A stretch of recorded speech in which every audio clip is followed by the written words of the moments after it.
Gloria a Dios por su gracia, hermanos. Damos gloria a Dios por su amor y misericordia. El privilegio que el Señor nos concede de estar un domingo en la mañana en su iglesia, en su casa.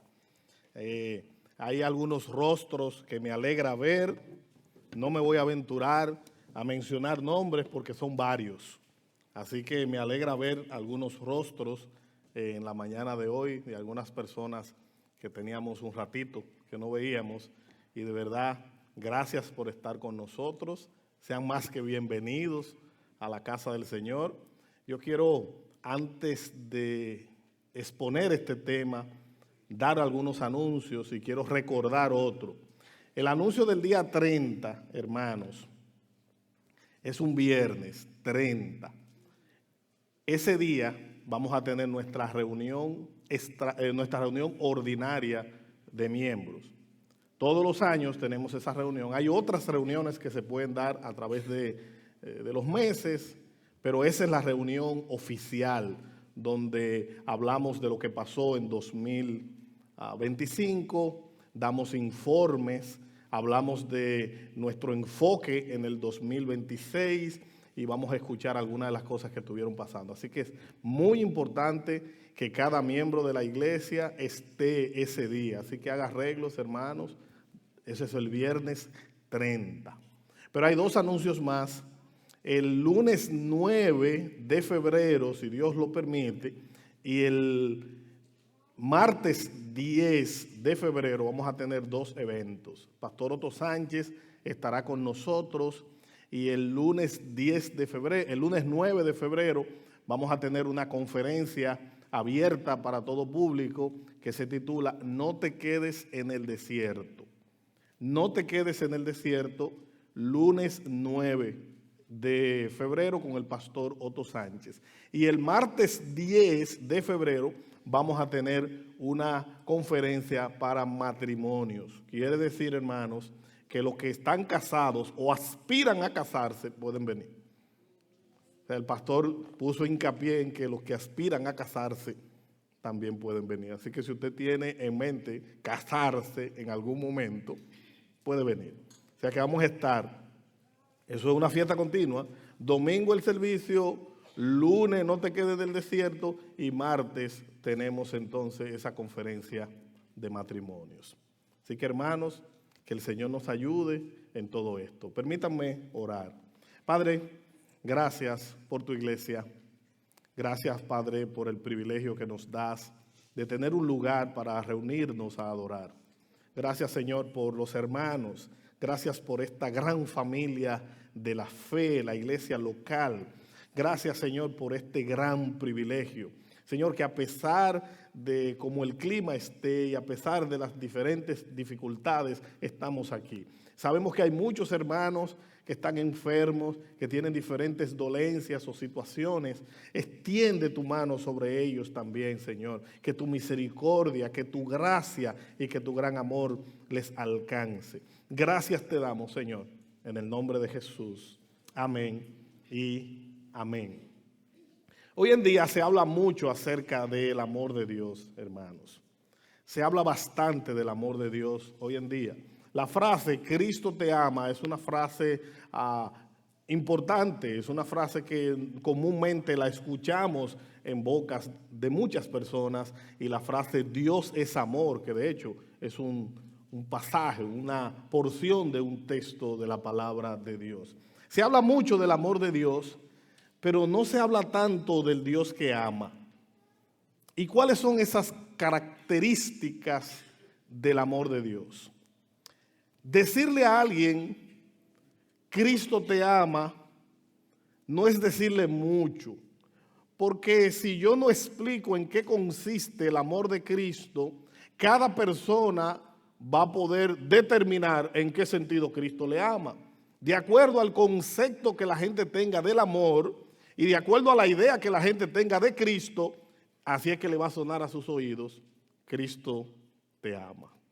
Así que hay que seguir hablando del amor de Dios, pero es importante explicar en qué consiste ese amor, porque Dios no ama como nosotros. Nosotros no podemos escuchar la frase Dios es amor y nosotros interpretarla de acuerdo al amor del ser humano. Pocas expresiones son más comunes como esa, Dios es amor. La repetimos con facilidad, la cantamos con gozo, la enseñamos a nuestros hijos, inclusive le enseñamos a nuestros hijos que Dios es amor. Pero con demasiada frecuencia eso no se entiende bíblicamente. El amor divino ha sido reducido en la mente de muchas personas con la idea de una especie de sentimiento indulgente, como una especie de un sentimiento benevolente que da. Y eso es verdad que el amor de Dios tiene que ver con dar, pero a veces pensamos que el amor de Dios solo es el amor que da. Pensamos también que eso es una tolerancia pasiva, que es una benevolencia sin santidad.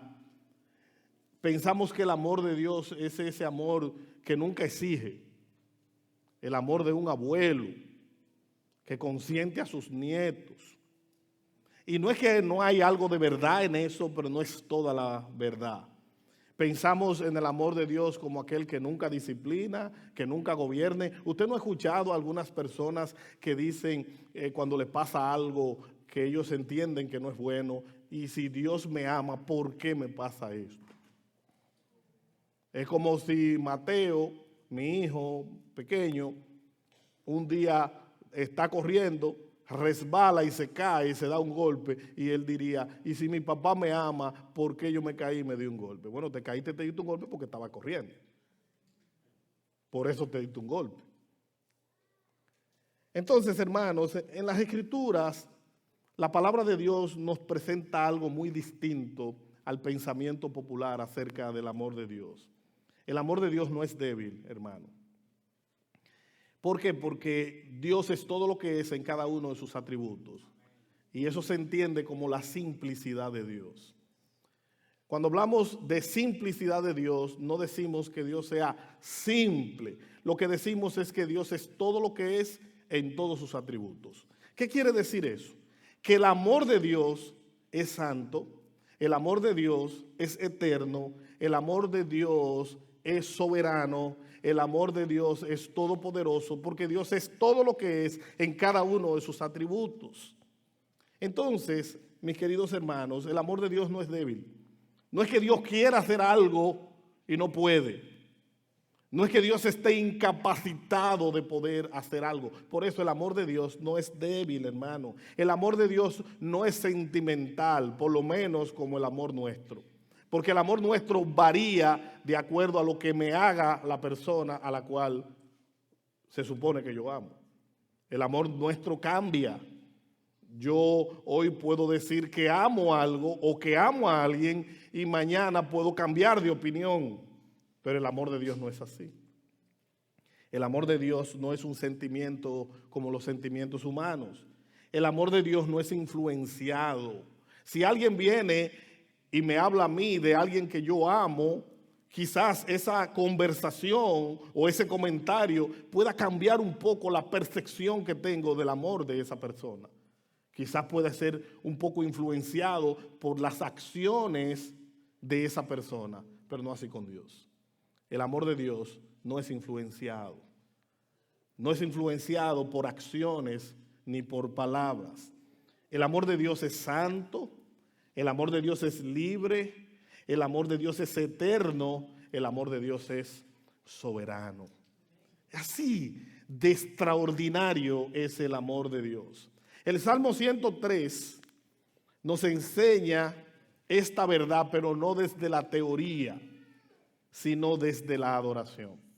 Ya hemos visto este salmo tratando otros atributos de Dios, pero créame, hermano, que buscando en las Escrituras, buscando en los salmos, este salmo no presenta una explicación de lo que es el amor de Dios, pero sí nos muestra nos da una muestra extraordinaria de esa expresión de amor. No es un significado, sino una gran expresión. Y aquí vemos al salmista que nos muestra el amor de Dios de nuevo, no desde la teoría, sino desde la adoración. Así que quiero invitarles a que vayamos al Salmo 103, los versos del 1 al 5, y como punto de partida más adelante veremos otros versos de este salmo. Salmo 103, verso 1, dice: bendice alma mía al Señor, y bendiga todo mi ser su santo nombre.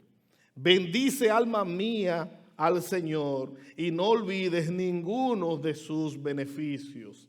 Él es el que perdona todas tus iniquidades, el que sana todas tus enfermedades, el que rescata de la fosa tu vida, el que te corona de bondad y compasión, el que colma de bien tus años, para que tu juventud se renueve como el águila.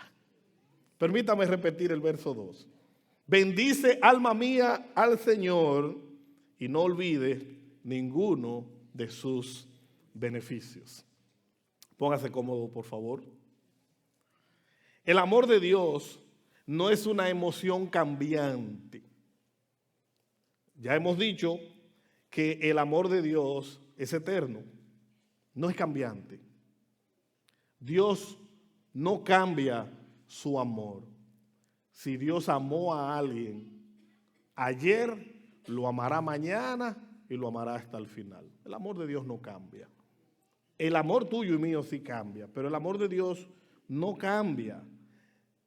El amor de Dios no es una respuesta al comportamiento humano. Dios no responde, o sea, el amor de Dios no está circunscrito a lo que tú y yo hagamos. Dios nos ama porque quiso amarnos, no porque haya visto algo en nosotros digno de amar, porque la palabra de Dios nos enseña que Cristo murió por nosotros aun cuando éramos impíos. Si el amor de Dios se circunscribiera a lo que tú y yo hacemos, entonces Dios no nos amaría. Porque tú y yo, cuando Él decidió amarnos, no habíamos hecho nada que mereciera su amor. Y aún después que nos amó, aún después que estamos en Cristo, lo que sea que hagamos, no habría manera de ganar ese amor. No hay forma. El amor es algo que Dios da. El amor es algo que Dios tiene. El amor es algo que Dios es. La palabra de Dios dice que Él es amor. El amor es una realidad que fluye de Dios mismo. El amor de Dios no comienza con el hombre. No depende de la respuesta humana ni se agota con el tiempo. Si fuera así, entonces Él estuviera cambiando de opinión en cuanto a su sentimiento de amor. El amor de Dios, o el amor, del amor que estamos hablando, ese amor nace en Dios, permanece en Dios y actúa desde el trono de Dios. Me encantan esas palabras. El amor nace en Dios, permanece en Dios y actúa desde el trono de Dios. Así que, hermanos, hoy queremos ver tres realidades sencillas pero profundas acerca del amor de Dios. Pudiéramos decir mucho acerca del amor de Dios, y créame que fue muy difícil resumirlo en tres. Queremos ver, hermanos, tres realidades que son sencillas pero profundas acerca del amor de Dios. Lo primero es que este es un amor que nace en Dios, un amor que no cambia y un amor que reina, actúa y salva. Porque el amor de Dios no es un sentimiento de lástima. El amor de Dios actúa. No simplemente se queda en la teoría, mis hermanos. Así que veamos en primer lugar un amor que nace en Dios. Y de nuevo volvamos a nuestro Salmo, Salmo 103, verso 1. El salmista dice: bendice alma mía al Señor y bendiga todo mi ser su santo nombre. Hermanos, David no comienza hablando de sí mismo. No, él no empieza hablando de él cuando empieza este salmo. Él no está enumerando sus decisiones. Él no está recordando sus logros espirituales. Él comienza llamando a su alma a bendecir a Dios. Y lo hace por lo que Dios ha hecho. Bendice alma mía al Señor y no olvides ninguno de sus beneficios. Y él empieza a enumerar los beneficios de Dios. Él dice que Él perdona, que Él sana, que Él rescata, que Él nos corona de favores y misericordia y que Él nos satisface. Él empieza a declarar esas cosas. Nada de esto, de lo que Él enumera, es presentado como una recompensa. No es que Dios le esté pagando al salmista por algunas cosas que él haya hecho. Todo es presentado como un regalo. Todo es presentado por gracia. Cuando nosotros vemos la experiencia del profeta Jeremías, cuando él dice, mira, yo soy niño, soy joven, no puedo hablar en tu nombre, Dios le dice, no diga que tú eres niño, porque antes que naciera te conocí, te santifiqué y te di por profeta a las naciones. Esa palabra conocer tiene que ver con amar.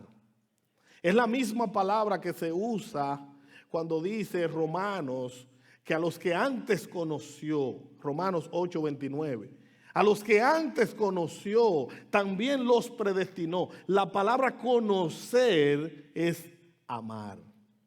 A los que antes amó también los predestinó. Así que, hermanos, esta palabra tan extraordinaria con la que el salmista empieza a llamar a su alma a adorar a Dios es un reconocimiento de las bondades del Señor. El Salmo no dice que Dios comenzó a amar a David porque David había hecho algo correcto. No, no dice que él empezó a amarlo por esa razón. Aquí aprendemos algo demasiado importante, mis hermanos. El amor de Dios no es provocado por el hombre, ni es influenciado por nadie. Él nos amó desde antes de la fundación del mundo. Decía Spurgeon, doy gracias a Dios de que me ha amado y elegido antes de la fundación del mundo, porque no sé si me hubiera amado después de haberme conocido. Obviamente el amor de Dios no es influenciado. Es una manera de Él expresar que el amor de Dios es eterno. Que no hay nada que yo haga que pueda hacer que Dios me ame. Pero no hay nada que yo haga que pueda hacer que Dios deje de amarme. Dios nos ama porque le brota, porque quiso, porque le sale de su ser. Así que no hay nada que tú puedas hacer que provoque que Dios te ame más. Y no hay nada que puedas hacer que haga que Él te ame menos. Entonces eso quiere decir que si Dios me ama, yo voy a hacer lo que yo quiera. Bueno, si tú haces lo que tú quieras, atente a la consecuencia. Claro, atente a la consecuencia. La gente piensa que cuando hablamos del amor eterno de Dios y de que Dios nos ama y que su amor no va a cambiar, que eso es una licencia para actuar y vivir como quisiéramos. No, mis hermanos. Al contrario, es una muestra de su gracia que debe llevarnos a nosotros a rendirnos en gratitud porque nos amó sin merecerlo. Y a responder a ese amor también. Hermanos, ese amor de Dios no es provocado ni es influenciado por algo en nosotros. Deuteronomio capítulo 7, versículos 7 y 8, el Señor le explica a su pueblo algo que se aplica a nosotros. El Señor no te dio su amor, ni te eligió porque eras una nación más numerosa que las otras naciones, pues tú eras la más pequeña de todas.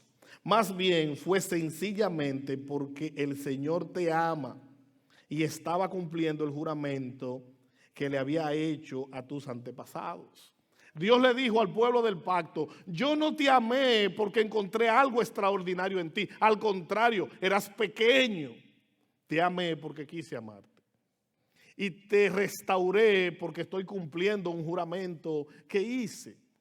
El pueblo del pacto no hizo nada para que Dios le amara. ¿Qué hizo Adán para que Dios lo amara?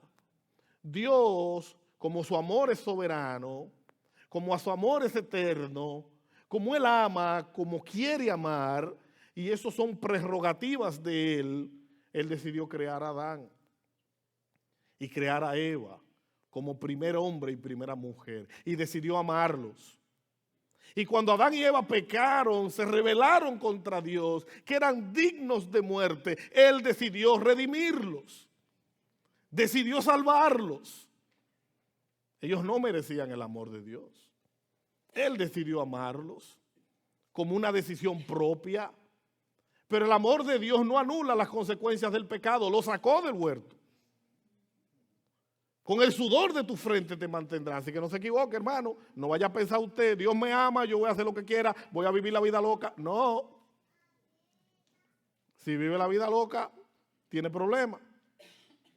Dios amó a Adán.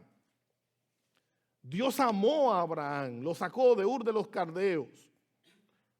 Su amor lo redimió, lo eligió de un montón de paganos, lo sacó a él. Amó a su familia. Hizo un pacto de amor y de gracia con Abraham, Isaac, Jacob. Levantó al pueblo del pacto porque quiso amarlo. Lea el libro de los Jueces. Usted se va a dar cuenta que ese pueblo no merecía el amor de Dios, como usted no lo merece, ni yo tampoco. Y qué bueno que es así. Qué bueno que es Él decide amar. Amó a ese pueblo. Y el amor de Dios hacia ese pueblo lo llevó a corregirlos, los llevó a redimirlos, a salvarlos. Sacó de esa simiente a nuestro glorioso Señor Jesucristo, que nos amó y se entregó por nosotros. Y nos sigue amando. Y sigue mostrando su gracia hacia nosotros. Es un amor que lo vemos desde la primera página hasta la última página de la Biblia. Desde Génesis 1 hasta Apocalipsis 22, nosotros vemos ese despliegue del amor de Dios hacia su pueblo, hacia sus hijos. Y Él lo hace porque quiso.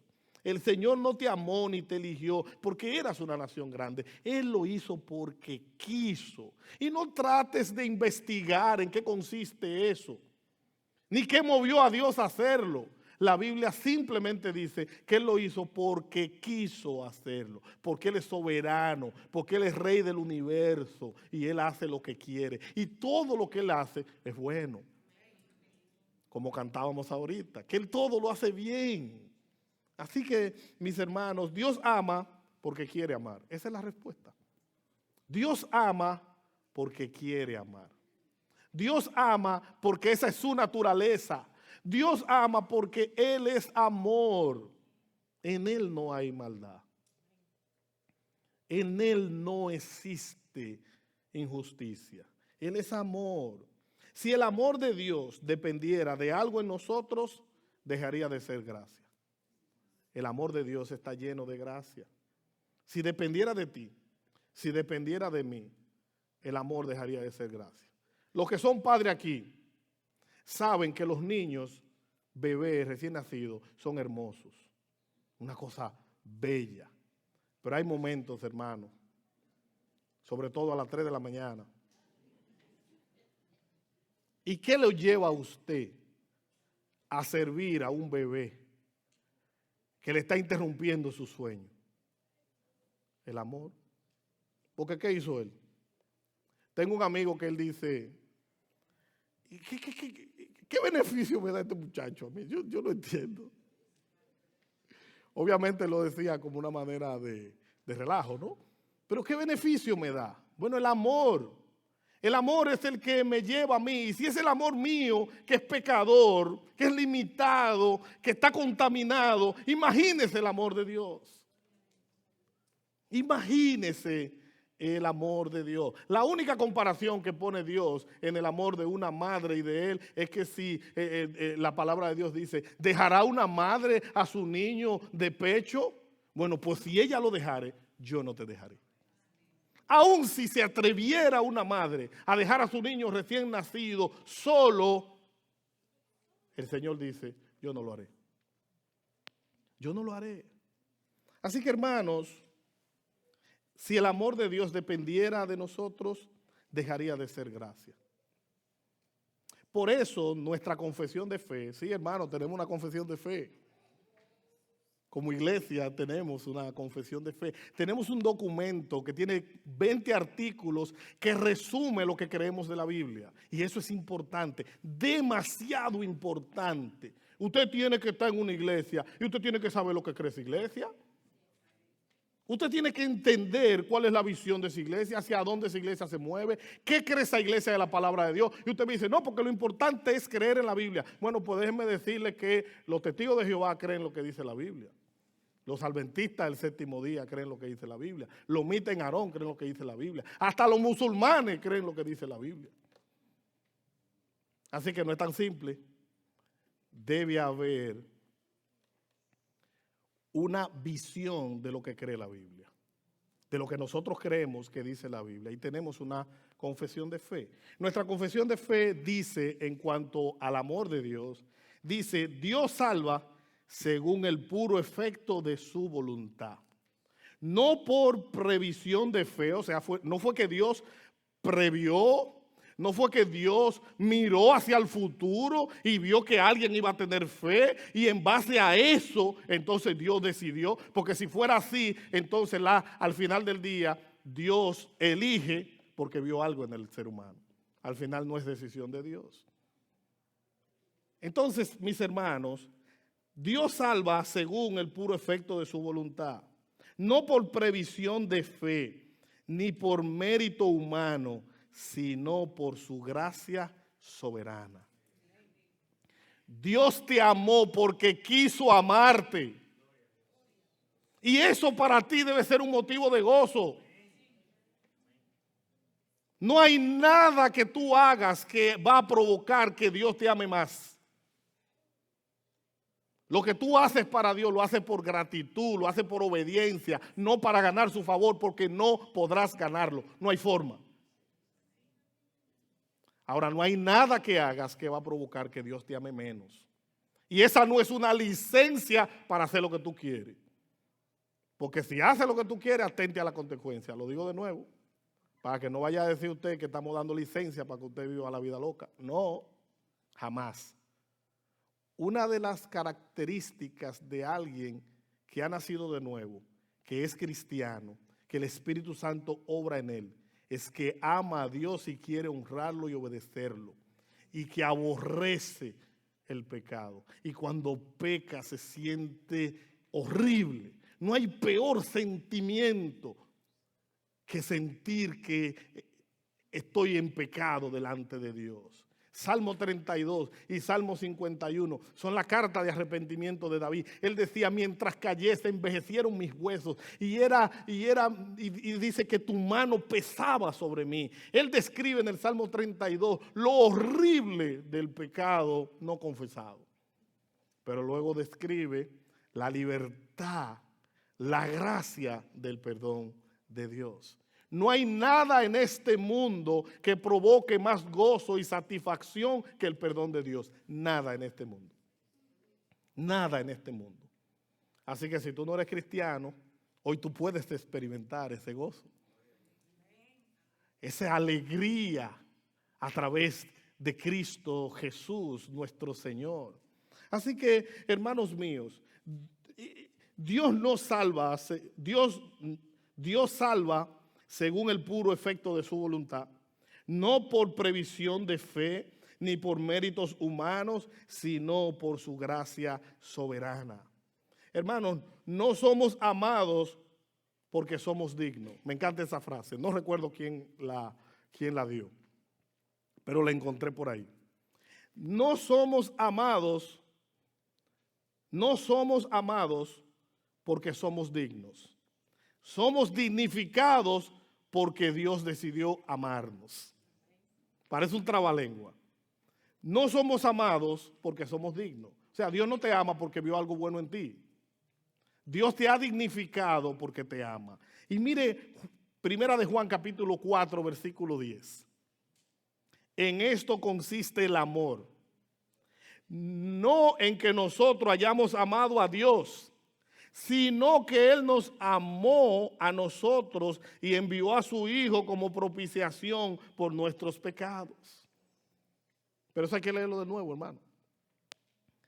En esto consiste el amor, no en que nosotros hayamos amado a Dios, sino en que Dios nos amó a nosotros y envió a su Hijo como propiciación por nuestros pecados. Hermano, el amor no consiste en que usted amó a Dios primero. Dios le amó, Dios le salvó, le cambió el corazón, le dio su Santo Espíritu, le abrió los ojos y ahora usted puede amar por esa gracia que Dios dio. Así que habiendo visto, hermanos, que el amor nace de Dios, veamos en segundo lugar un amor que no cambia. Un amor que no cambia. Salmo 103, verso 8 dice: compasivo y clemente es el Señor, lento para la ira y grande en misericordia. No hay un texto más dulce al oído de un pecador, como usted y como yo, que este. Compasivo. Sí, porque usted y yo somos pecadores arrepentidos, que estamos en un proceso continuo de santificación. Estamos en ese proceso y Dios está orando en nosotros, formando a Cristo en nuestras vidas. Compasivo y clemente es el Señor, lento para la ira y grande en misericordia. Hermanos, David ahora no está describiendo acciones de Dios, está describiendo el carácter de Dios. El amor de Dios no depende de las circunstancias, no depende del estado emocional del creyente, no depende ni siquiera de la constancia espiritual de nosotros. Hermanos, somos dependientes. Decía alguien que el ser humano siempre pierde. Cuando el ser humano hace algo bueno, se debe a la bondad de Dios, a la gracia de Dios y a la influencia de Dios en él, que lo hace obrar de esa manera. Y cuando eso es algo malo, se debe a que se ha alejado de Dios. Entonces, al final, Dios siempre será glorificado. Al final, lo bueno que hay en ti se debe a lo bueno que Dios puso en ti. Y lo malo que hay en ti se debe a que te has alejado de Dios. Mientras más cerca de Dios, más nos parecemos a Cristo. Mientras más lejos de Dios, más nos parecemos a nosotros mismos. No quiera ver usted a este Señor lejos de Dios, ni lo quiera ver yo tampoco. Lejos de Dios, lejos de Cristo, volvería al lodo con mucha rapidez. Necesitamos su gracia todos los días. Una porción de gracia a cada segundo, a cada minuto, a cada instante necesitamos una porción de su gracia. El amor depende de quién Dios es. Salmo 103, verso 17. Pero el amor del Señor permanece para siempre con los que le temen. El amor del Señor permanece para siempre, es eterno. Es duradero, es inmutable, no cambia el amor de Dios. No, mi hermano, no cambia. Este amor no tuvo un principio y no tendrá un final. Él te amó desde antes de la fundación del mundo. ¿Y cómo es eso? Bueno, es que Él es Dios. Él es Dios. Y Él conoce el final desde el principio. Y Él decidió amarte y después crearte. Eso es extraordinario, hermano. ¿Sabe por qué Dios te creó? Porque te ama. ¿Sabe por qué Dios te perdonó y reveló a Cristo a tu mente y corazón? Y agarró tu corazón de piedra y lo transformó en un corazón de carne. Y agarró tu insensibilidad y te dio sensibilidad porque te ama. Ahora, ¿cómo vas a responder a ese amor? Esa es la pregunta. Esa es la pregunta que debemos hacer. ¿Cómo responder a tanta gracia? ¿Cómo responder a ese desborde de amor divino? ¿Cómo podemos responder? Lo mínimo que podemos hacer es rendir todo lo que somos ante sus pies. Es lo mínimo. Lo mínimo que podemos hacer es entregar todas nuestras vidas a aquel que nos amó, que nos salvó, que nos rescató, que nos creó, sin que haya nada en nosotros que lo haya movido, sino su pura voluntad. Hermanos, este amor no tuvo principio, este amor no tendrá fin, porque Dios es el mismo y Dios no cambia. Esto tiene grandes implicaciones para nosotros. El amor de Dios no comienza cuando usted creyó, no. El amor de Dios no empezó cuando usted hizo la oración del penitente. El amor de Dios no inició cuando usted entendió que era un pecador por medio de la acción del Espíritu y vino a Cristo en arrepentimiento y fe. El amor de Dios no empezó ese día. El amor de Dios no aumenta cuando usted hace cosas buenas. No, porque el amor de Dios es el mismo. El amor de Dios no disminuye cuando usted falla. No disminuye. Él te sigue amando. Y como te ama, te corrige. Y como te ama y quiere tu bien, te va a corregir. Y te va a dejar ver las implicaciones de tu pecado. Porque te ama. Y su amor hace eso. El amor de Dios descansa en su carácter, no en nuestra respuesta. Si el amor de Dios dependiera de mi respuesta, yo estuviera frito. El amor de Dios no depende de tu respuesta. El amor de Dios exige tu respuesta, pero no depende de ella. El amor de Dios depende de su carácter, de quién Él es. El doctor Sproul escribió: Dios no nos ama porque haya algo atractivo en nosotros. Nos ama porque Él es quien es. Él es amor. Él no ama porque Él es quien Él es. Él nos ama porque Él es amor. Incluso cuando Dios disciplina, lo hace no retirando su amor. Lo hace ejerciendo su santidad. Aún la disciplina de Dios es un acto de amor. Hebreos capítulo 12, versículos 5 y 6 dice: Hijo mío, no tengas en poco la disciplina del Señor, ni te desanimes al ser reprendido por Él. Porque el Señor al que ama disciplina y azota a todo el que recibe por hijo. Lo que sea que estés pasando en este momento, la prueba que sea que estés acarreando en este momento, sea provocada o permitida, es una muestra de amor y gracia de Dios para ti. Porque lo que sea que pase en tu vida, ayuda para bien al propósito de Dios al formar a Cristo en ti. Romanos 8:28. Y sabemos que para los que aman a Dios, todas las cosas cooperan para bien. ¿Y qué es ese bien? El 29. A los que antes conoció, también los predestinó para ser conforme a la imagen de su Hijo. El bien es Cristo formándose en ti, su carácter. Así que, hermano, cuando Dios te reprende, cuando Dios te azota, cuando Dios permite prueba en su vida, la disciplina de Dios es una muestra de amor, porque no quiere que perezcamos. Hay un texto extraordinario cuando se habla de la Santa Cena. Me encanta. Dice que no tomemos indignamente la cena del Señor sin discernir el cuerpo y la sangre de Cristo, porque el que toma el pan y bebe la copa indignamente, juicio come y bebe para sí. Y me encanta lo que sigue diciendo.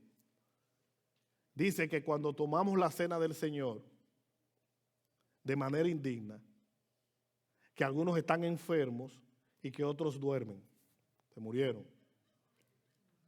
Pero ese dormir o esa enfermedad, dice, si no fuéramos juzgados por el Señor nos juzga para no ser juzgado con los demás. Quiere decir que aún ese juicio es una muestra de gracia. Es un juicio presente para evitar un juicio futuro. Porque al que Dios ama y esa persona peca, en esta vida va a tener la consecuencia de su pecado. porque no va a ir al infierno porque Dios lo ama. Es imposible que alguien que Dios ama y que Cristo haya muerto por él vaya a pagar al infierno lo que ya Cristo pagó en la cruz del Calvario. ¿Cuántas veces se va a pagar? Una sola vez. Cristo pagó una sola vez por nuestro pecado.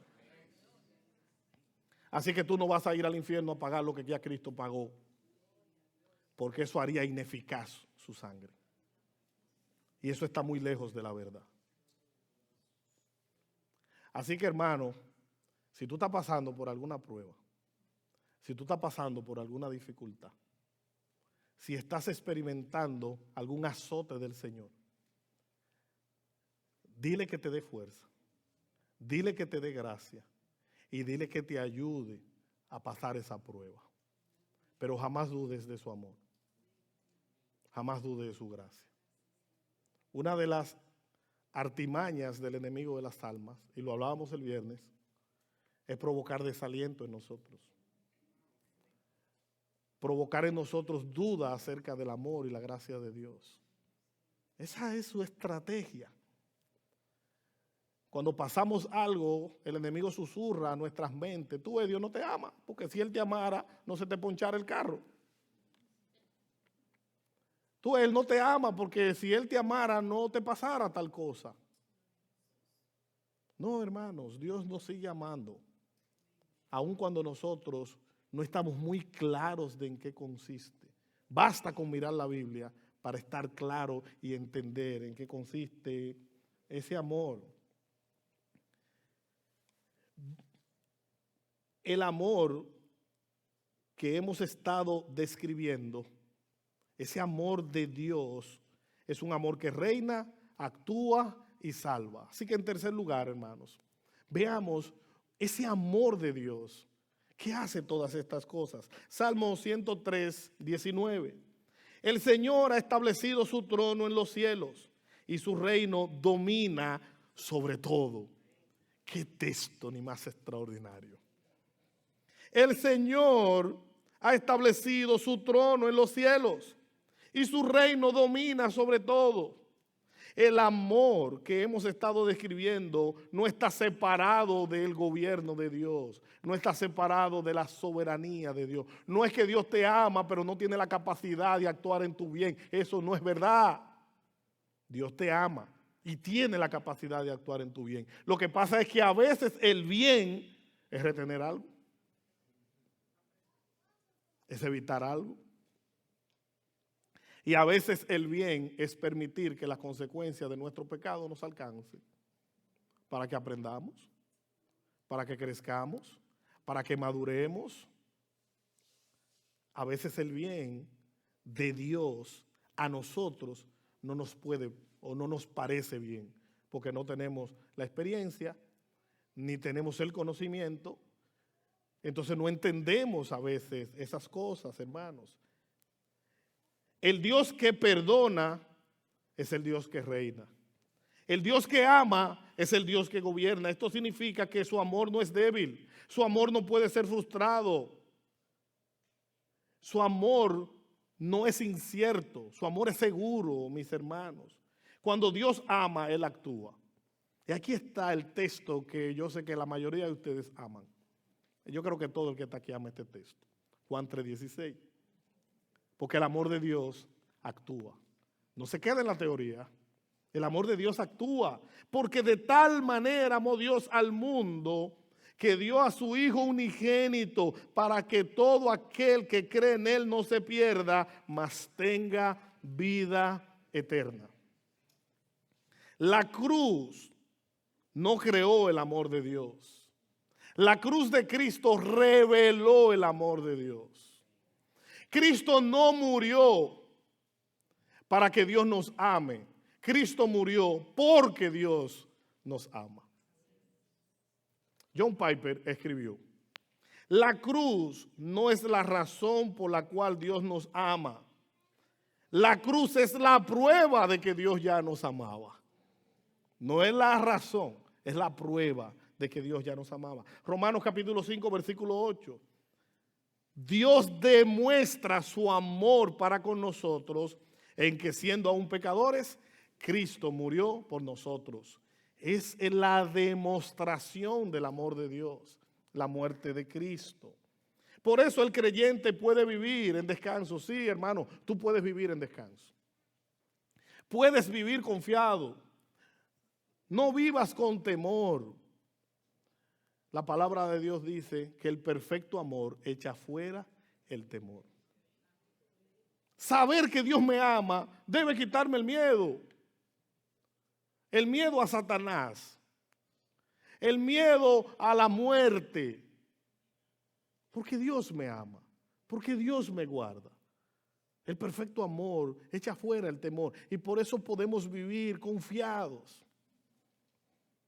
Usted se acuesta confiado de que Dios va a velar sus sueños.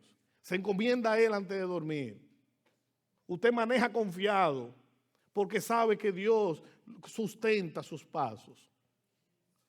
Usted manda a sus hijos a la escuela confiado. O lo que sea que usted hace, lo hace confiado porque Dios es rey, porque Dios gobierna y porque Dios nos ama. Así que, hermanos, por eso el creyente puede vivir confiado. Romanos capítulo 8, versículo 38 al 39, dice: nada podrá jamás separarnos del amor de Dios. Ni la muerte, ni la vida, ni ángeles, ni demonios, ni nuestros temores de hoy, ni nuestras preocupaciones de mañana, ni siquiera los poderes del infierno pueden separarnos del amor de Dios.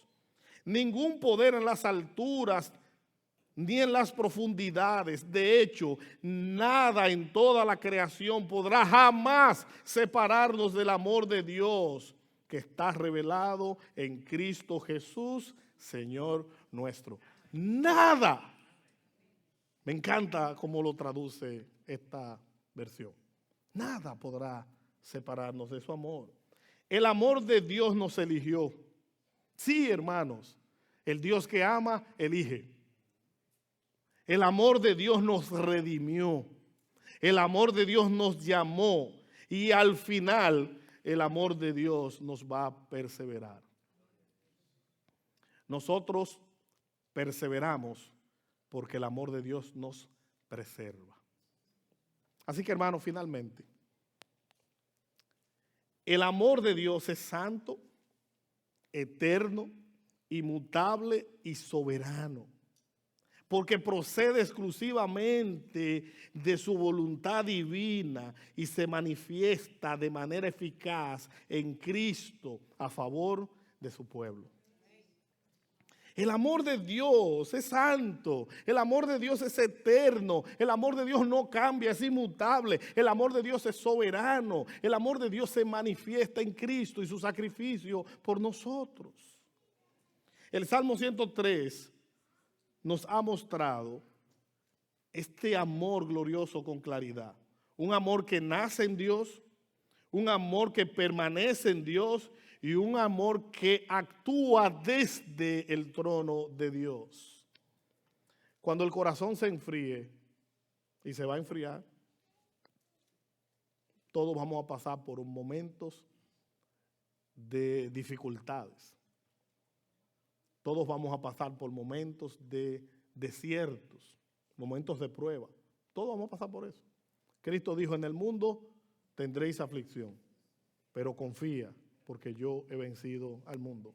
Así que cuando el corazón se enfríe, cuando la culpa acusa, cuando la aflicción confunde, este salmo nos enseña a hablarnos a nosotros mismos. Sí, hermano, nos enseña a hablarnos a nosotros mismos. Y concluyo leyendo de nuevo estos textos maravillosos. Salmo 103, del 1 al 5. Bendice, alma mía, al Señor, y bendiga todo mi ser su santo nombre.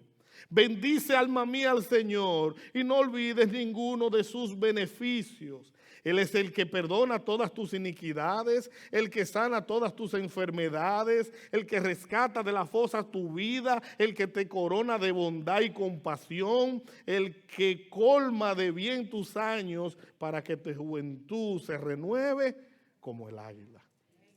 Así que oremos, hermanos, en gratitud por el amor de Dios. Señor, gracias. Gracias por tu amor. Gracias por tu misericordia. Gracias por Cristo, la demostración más gloriosa de tu amor. Tu palabra dice que en esto se demuestra el amor tuyo para con nosotros, en que aún siendo pecadores, cuando estábamos alejados de ti, Cristo murió por nosotros. Señor, gracias porque tu amor actúa, porque tu amor da, porque tu amor elige, porque tu amor redime y porque tu amor preserva. Padre, gracias por Cristo, la demostración más sublime y gloriosa de tu amor. Señor, ayúdanos a responder a tu amor, rindiéndonos ante ti y amando a los demás. Señor, te suplicamos, te rogamos, te imploramos que nos ayudes a responder a tu amor. Danos la gracia, danos la fuerza, cambia nuestros corazones, haznos responder. Ayúdanos, Señor, que con gozo podamos cantar de tu amor y vivir para ti como respuesta a ese extraordinario amor. En el nombre de Jesús.